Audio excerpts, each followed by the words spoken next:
Boxingego here. If you like this video, make sure you hit the like button and also subscribe to the channel and hit the bell icon on the top of your screen to get notified when the latest new content drops. What up, Fight World? It's your boy Ego, and I'm back with some more boxing. Make sure you smash the like button. Also subscribe to the channel for the latest and greatest in boxing. If you want to become part of the gang, notification gang, please hit the bell icon. Shout out to the super chats, channel donations, the Venmo donations, and also the Patreon family. We working. Now, I had to make this follow-up video, and it's not looking too good for Luis King Kong Ortiz, and it's very unfortunate. So let me tell you my latest findings. I'm on the Twitter page of the WBA Boxing Organization. This is a verified account, evident by the blue check mark. And obviously, congrats to George Groves, who's one of their champions. He just knocked out Jamie Cox. Should be fighting Chris Eubank Jr.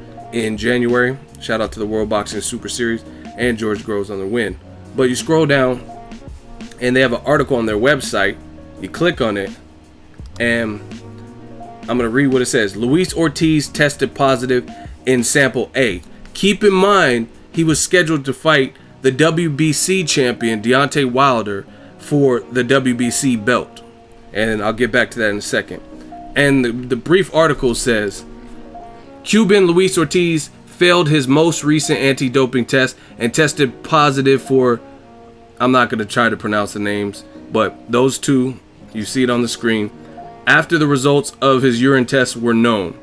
The heavyweight fighter provided voluntary anti-doping samples, and sample A tested positive on both substances.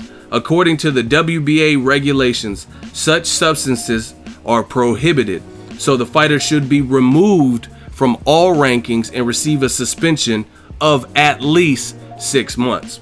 Ortiz has until October 20th to request to examine sample B, but he has not yet communicated with the body. If the date is reached without an application, the WBA will proceed to publish a new resolution regarding the case. So, I'm not the smartest brother in the world, but this sounds like Luis Ortiz and his team have messed it up for themselves. Now, keep in mind, Deontay Wilder is the WBC champion. You had a venue, a date, a time, a network. You had the fans' involvement. Everybody wanted to see the fight, right? That fight got screwed up through no fault of Deontay Wilder's, and that got canceled. Now Wilder's fighting his mandatory, Bermain Stavern. They had to reduce the ticket prices because it's not the initial attraction, right? But the other thing is this. Now the WBA is publicly saying that this failing a test for a guy who's ranked is against their rules, and that's prohibited. And basically, it sounds like he's going to be dropped from their rankings. And you would get suspended for 6 months, meaning you can't compete, I guess, for any of their belts or whatever. But now let me tie it all together for you. This is like killing two birds with one stone, but not in a good way. Because the Deontay Wilder fight, now he don't have to fight you. He's fighting Bermain Stavern, who most people would favor him to beat again, right? And most people think that's I would say it's easier just based on the fact that you fought the guy. Luis Ortiz fights different. He's probably a little bit taller. He's a southpaw. Gets on his toes more than Bermain Stavern. So most people wanted to see, including myself, the Luis Ortiz fight. So that fight's out the window. He probably won't even fight you at this point. You know what I mean? Because if they wanted to, then they would have kept the fight. And you might get dropped from the WBC rankings. But he was also ranked highly within the WBA, and he was the mandatory for Anthony Joshua, who is also a champion with 2 belts, the WBA and the IBF. Now, we all know Joshua is fighting this month, I believe, in Wales. He's fighting against his mandatory for the IBF side, Kubrat Pulev.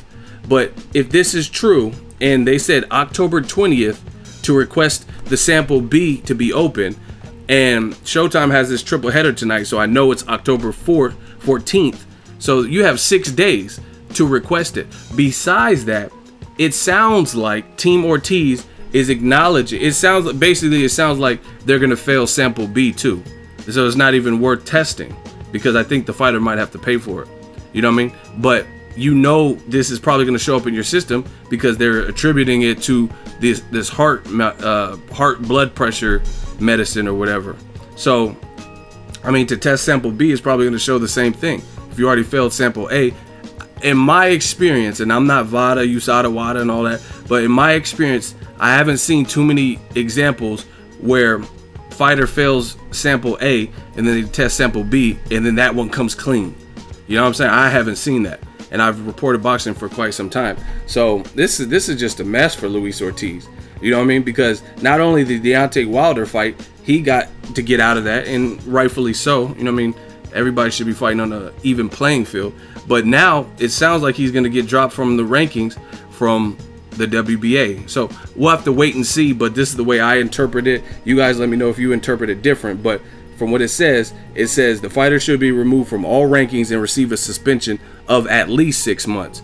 And he has until October 20th to examine the B sample, because they collect more than one. They collect an A and B sample just in case one gets contaminated. They can go to the other one, or if one tests positive, you'd be like, hey, that was an error. You know what I mean? But again, based on the fact of the blood pressure medicine that they've acknowledged taking, I think is going to show these components, these two components that you see on the screen.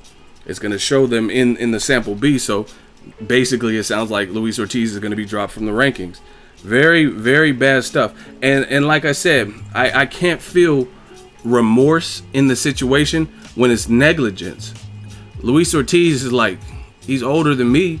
He's been a pro for whoever knows how long. He's 38 years old. He has, I'm sure, a team of experienced cutmen and trainers and stuff like that. And you got to declare the stuff. If you're on some kind of high blood pressure medicine, that's pretty serious. You know what I mean? High blood pressure. If just type in, go to WebMD and type in adverse effects or the side effects of having high blood pressure.